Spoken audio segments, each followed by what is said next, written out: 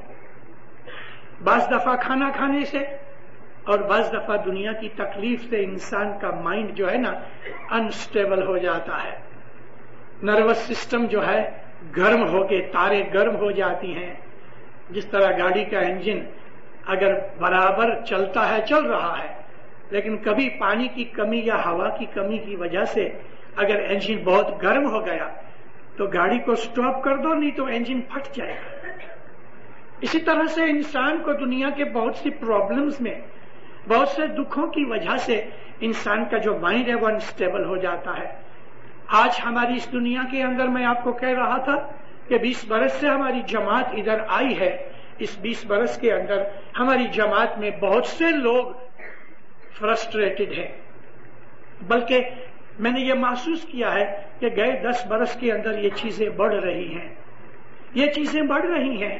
ہماری فرسٹریشن, ہماری mental condition خراب ہو رہی ہے. مجھارا ہوتا ہے, دل گھبراتا ہے, ایک قسم کا ڈر اور خوف پیدا ہوتا ہے دل کے اندر.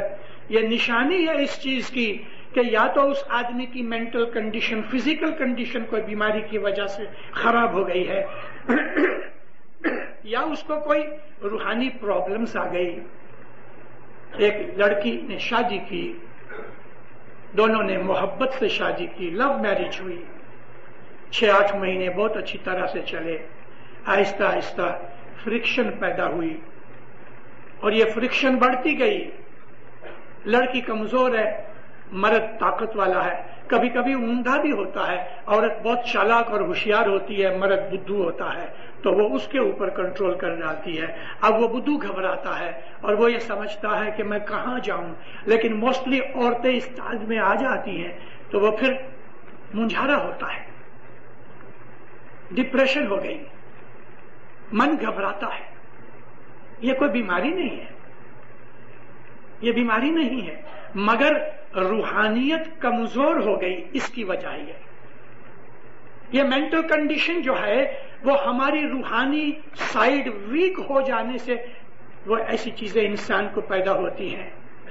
یہ بہت ہی ضروری ہے دینداروں ہمارے لیے کہ ہمارے گھروں کے اندر سکھ شانتی رہے. اور مجھے افسوس ہے یہ کہنے سے، اور میں حق بات کہا کرتا ہوں، بہت سی چیزیں ایسی ہیں میں چھپاتا نہیں ہوں. ہماری جو فیملی لائف ہے کینیڈا کے اندر، پرٹیکولرلی کینیڈا کی بات کرتا ہوں، یہ اثر اسٹیٹس میں بھی ہے. اسٹیٹس میں آج 34,000 اسماعیلی ہیں، کینیڈا کے اندر 46,000 اسماعیلیز ہیں. ہم آسر 80-81,000 نارتھ امریکہ کے اندر ہماری جماعت ہے، روز انکریز ہو رہی ہے، لیکن اس کے ساتھ ساتھ ہمارے دکھ بڑھ رہے ہیں، ہماری فیملی لائف خراب ہو رہی ہے. میاں بیوی میں جو محبت ہونی چاہیے وہ محبت کا سٹینڈرڈ ہماری جماعت میں نارتھ امریکہ میں گھٹ رہا ہے. اس کی وجہ سے کنٹینیوسلی 24 گھنٹے ہمارے نروس سسٹم کے اوپر ایک قسم کا پتھر پڑا ہے. وائف ہسبینڈ کا جو جھگڑا ہے وہ نہایت ہی خطرناک چیز ہے، بہت ہی خطرناک چیز ہے. وہ ہماری مینٹل سسٹم کو، ہمارے نروس سسٹم کو اپسیٹ کر دیتی ہے، اور یہ چیزیں ہماری روحانیت، ہماری روحانی لائف کے اوپر اثر کرتی ہیں. یہ فرسٹریشن نہیں ہونی چاہیے. ہم اسماعیلی ہیں، اسماعیلی مذہب کے اندر ہم کو جو سکھایا گیا ہے ہمیں اس کے اوپر چلنا ہے. یہ ہمارے ارد گرد جو لوگ یہ کینیڈینز یا امریکنز کر رہے ہیں، آپ کو معلوم ہے ان لوگوں کے اندر یہ موسٹلی کرسچنز ہیں، لیکن ہارڈلی 5% پریکٹسنگ کرسچن ہیں، باقی تو ناستک بے حساب ہے ان کے اندر. ان کا مذہب بھی کہہ رہا ہے کہ اگر میاں بیوی شادی کرتے ہیں، جس طرح شادی کے وقت وہ بولتے ہیں کہ آئی ڈو، یعنی میں اس کے ساتھ محبت پیار سے رہوں گا، اور وہ کہتی ہے رہوں گی. کرسچینٹی کے اندر، کیتھولسزم کے اندر، کہ جو کرسچینٹی کی اوریجنل فارم ہے ان کے اندر ڈیورس نہیں ہے، سپریشن بھی نہیں ہے. وہ جو شادی کرتے ہیں تو زندگی بھر کی شادی ہوتی ہے. اسلام کے اندر بھی ایسا ہی ہے، لیکن اسلام نے ایک سیفٹی والو رکھا ہے اور وہ ہے ڈیورس. سیفٹی والو. رسول اللہ کہتے ہیں اللہ اور رسول کو ڈیورس پسند نہیں، لیکن کسی خاص وجہ سے ایکسپشنل کیس کے اندر ڈیورس کی ضرورت ہوتی ہے. مگر پھر اللہ کے رسول نے کہا کہ اللہ اور رسول کو یہ پسند نہیں ہے، اور ہماری جماعت میں ڈیورس بڑھ رہے ہیں. ہماری جماعت میں ڈیورس بڑھ رہے ہیں، میاں بیوی کی فرکشن بڑھ رہی ہے، ساس سسر کی فرکشن بڑھ رہی ہے، باپ بیٹے کی فرکشن بڑھ رہی ہے، بھائی بھائی کی فرکشن بڑھ رہی ہے. ہماری فیملی لائف جو ہے اپسٹ ہو رہی ہے. ایسی کنڈیشن کے اندر ہم اپنی روحانی ڈیولپمنٹ نہیں کر سکتے. دینداروں، روحانی ڈیولپمنٹ تو ایک طرف رہی، ہم اچھی طرح سے آرام کے ساتھ، شانتی کے ساتھ زندگی بھی نہیں گزار سکتے. اپنی فیملی کو ٹھیک کرو، اپنی فیملی کو اور اپنی فیملی لائف کو ٹھیک کرو. ان کرسچنوں کے اندر، جیسا میں نے آپ کو ابھی عرض کی، جو ہمارے آجو باجو میں رہتے ہیں، ہمارے اس ملک میں رہتے ہیں، ان کے اندر موسٹلی ایتھسٹ ہے. ہم کرسچن ہیں، کرسمس مناتے ہیں، ایسٹر مناتے ہیں چھٹیوں کے لیے، مذہبی نظر سے نہیں. ان میں ہر سنڈے کو چرچ میں جانے والے بہت تھوڑے ہیں. اب ان کے اندر وہ چیز، وہ سڑا ہوا حصہ کہ جن کو میں نے ابھی بھی آپ کے سامنے کہا کہ وہ ایتھسٹ ہے، ان کے اندر ایک نئی چیز پیدا ہو گئی ہے جو ہمارے اندر بھی آ رہی ہے. میں ہوشیار کرنا چاہتا ہوں جماعت میں اور پرٹیکولرلی ینگسٹرز کو یہ کہنے کے لیے کہ ان لوگوں کے اندر میرج کے بغیر لڑکے لڑکیاں ساتھ رہتے ہیں، نہ نکاح پڑھایا، نہ سول میرج ہوئی، نہ چرچ میں گئے اور نہ وہ گورنمنٹ کے سول آفس میں جا کے سائن کر کے آئے. ان کو کہتے ہیں کامن لا میرج. ان کے بچے ہوتے ہیں جو اسلام کی نظر میں حرام زادے ہیں. اس کے پتہ ہی نہیں. اتنا ہی نہیں، 2-2 3-3 لڑکیاں 2-2 3-3 لڑکوں کے ساتھ رہتے ہیں. ان کے بچے ہوتے ہیں، کچھ پتہ نہیں ہوتا کہ یہ بچہ کس باپ کا ہے. یہ کنڈیشن آج کینیڈین سوسائٹی میں بڑھتی جاتی ہے. مجھے اس بات کا بہت دکھ ہے. میں گھومتا رہتا ہوں، ساری زندگی گھومتا رہا ہوں، ابھی بھی میں پھرتا رہتا ہوں. میرے پاس بہت سے ٹیلی فون بھی آتے ہیں، خط بھی آتے ہیں، مجھے لوگ ملنے آتے ہیں. میں جماعت کا نوکر ہوں، میں جماعت کا غلام ہوں. میں آپ کی خدمت کے لیے ہی دنیا میں آیا ہوں. میں انٹرٹین کرتا ہوں. لیکن جب وہ چلے جاتے ہیں میرے اوپر ایک دکھ کا سپاٹ رہ جاتا ہے.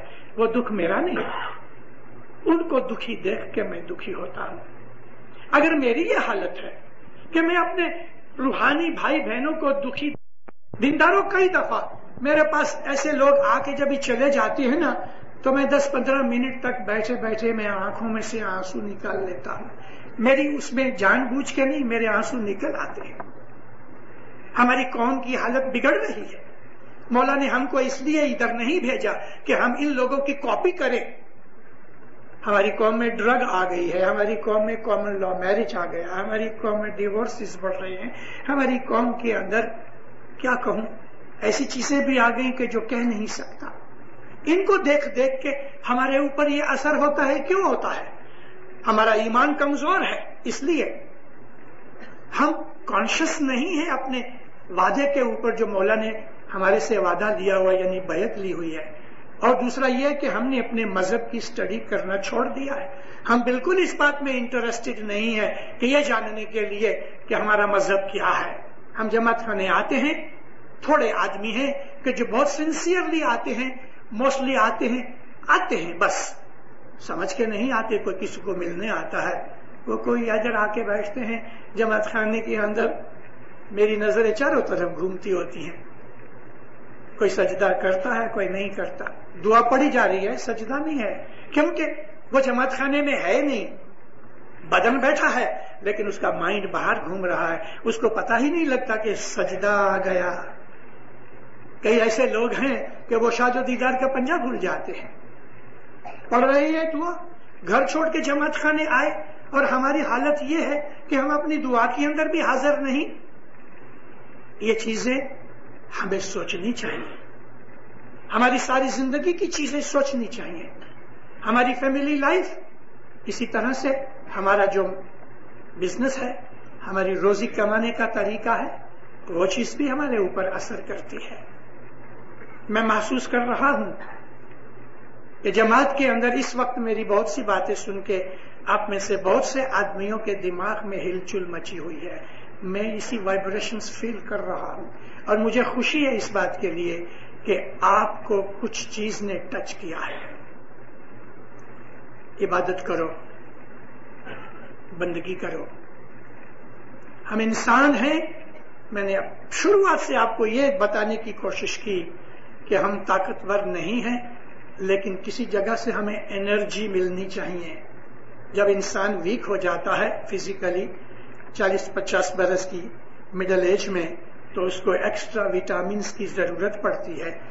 جوانی کے اندر کھانا کھانے سے ہماری جو باڈی ہے وہ ڈیرائیو کرتی ہے یا ڈیڈیوس کرتی ہے تمام کھانے میں سے انرجی کو. لیکن ہم جیسے بڑھتے ہیں 40-50 برس کی درمیان، ہمارے اسٹومک کے اندر اور ہمارے لیور کے ایسڈز کے اندر وہ طاقت نہیں ہے کہ جو ہم کو میٹابولزم دے سکے کہ جو 10 برس پہلے تھی. اس لیے ہم کو ایکسٹرا وائٹامنس کی ضرورت پڑتی ہے. جیسے جیسے عمر بڑھتی ہے آدمی کو ایکسٹرا وائٹامنس کی اور ایسی چیزوں کی، ایسی دواؤں کی ضرورت پڑتی ہے کہ جس کی وجہ سے اس کے بدن کی طاقت، گرمی قائم رہے. جیسا میں نے آپ کو کستوری کا ذکر کیا، اسی طرح سے امبر ایک فش ہے جو سمندر میں سے نکلتی ہے. جب یہ فش مر جاتی ہے، جیلی کی فارم میں ہوتی ہے، یہ مر جاتی ہے تو پانی اس کو باہر پھینک دیتا ہے اور کنارے کے اوپر شور کے اوپر آ جاتا ہے. یہ موسٹلی مڈل ایسٹ میں بہت ہوتا ہے. تو پھر لوگ اس کو جا کے اٹھا لاتے ہیں اور جب یہ سوکھ جاتا ہے نا تو یہ تھوڑا سا چکنا لیکن ہارڈ سٹف ہے، ذرا چکنا ہوتا ہے، ایسا سمجھ لو کہ مڈ کی شکل میں ہوتا ہے لیکن ہارڈ ہوتا ہے. اس کے چھوٹے چھوٹے ٹکڑے بنا کے لوگ اس کو کھاتے ہیں. یہ ایک اعلیٰ درجے کی ٹونک ہے. امبر بہت اچھی ٹونک ہے، اسپیشلی اوور 65-70 ایئرس کی ایج میں اس کا یوز ہوئے تو آدمی کے بدن کی طاقت رہتی ہے. خدا نے بہت سی چیزیں بنائی ہیں. امبر کھانے کا طریقہ، چنے کے دانے جتنا یہ امبر لے کے کاوے کی چھوٹی پیالی جیسے کہ نیاز کی پیالی کی سائز ہے، پیالی کو ذرا گرم کر کے یہ ایک چنے کے دانے جتنی باٹم میں رکھ دو، گرم کرو گے تو یہ چپک جائے گا، چوٹ جائے گا.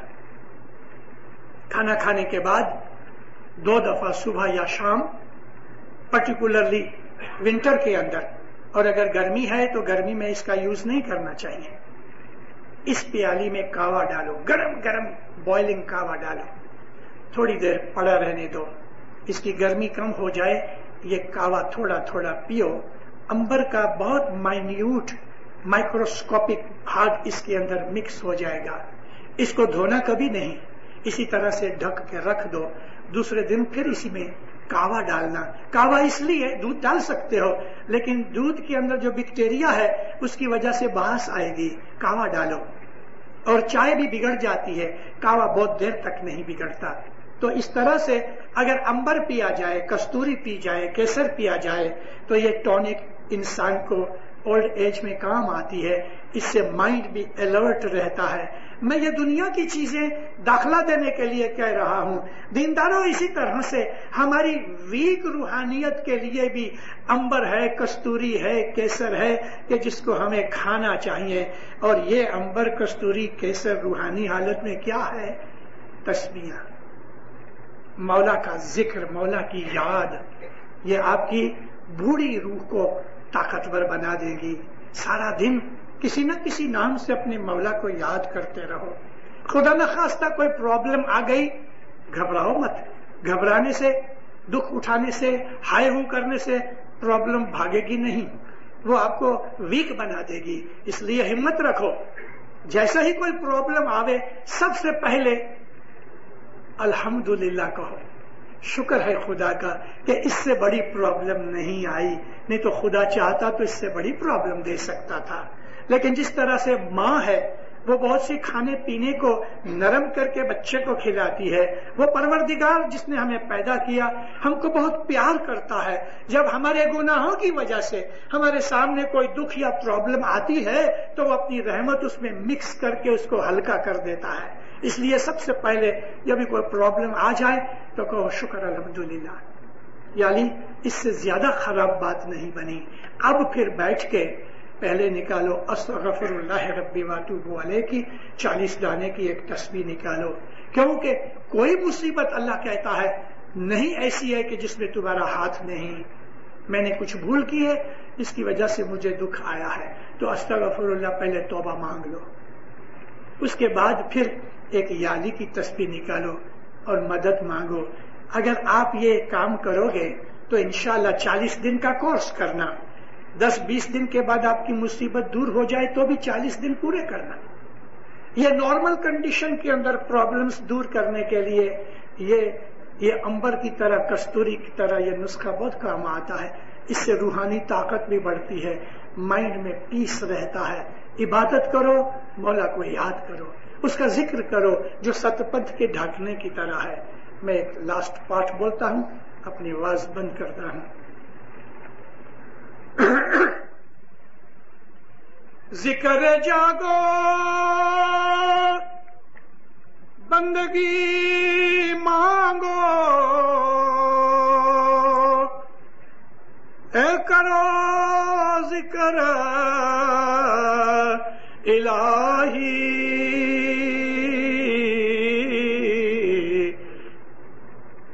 کھری دسوند، یہاں دسوندی نہیں ہے، دسوند ہے.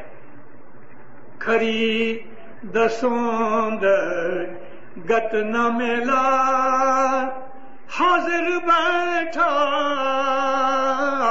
سائیں رے، تیرا سونا بھلے را نہیں. ذکر کرو، جاگو. یہ میرے جاگنے سے مطلب، یا پیر کے گنان میں جاگنے کا مطلب من کو جگاؤ، ذکر کرو، بندگی کرو، دسوند دو، جماعت کے میلے میں حاضری دو، تو وہ سائیں مولا تمہارے سامنے حاضر ہے. سکھی آباد رہو. مولا آپ کے دکھ تکلیفیں مشکلیں مصیبتیں دور کرے، تمام بلائیں دفع دور کرے، آپ کی نیک مرادیں پوری کرے، آپ کی نیک دعائیں قبول کرے، آپ کو بخششیں دے، رحمتیں دے، آپ کے اوپر برکتیں اتارے، نوازشیں دے. مولا آپ کی دعاؤں کو قبول کرے، فرمان بردار مومن بناوے، حقیقتی سمجھ دے، بدیوں سے گناہوں سے نافرمانی سے دور رکھے، شیطان کے فریب سے بچا کے رکھے. مولا آپ کے اوپر، آپ کی آل اولاد کے اوپر ہمیشہ راضی ہوئے. مولا آپ کو مذہب کے اندر زیادہ مضبوط کرے. مولا آپ کو روحانی طاقت دے، زہر باطن دیدار نصیب کرے.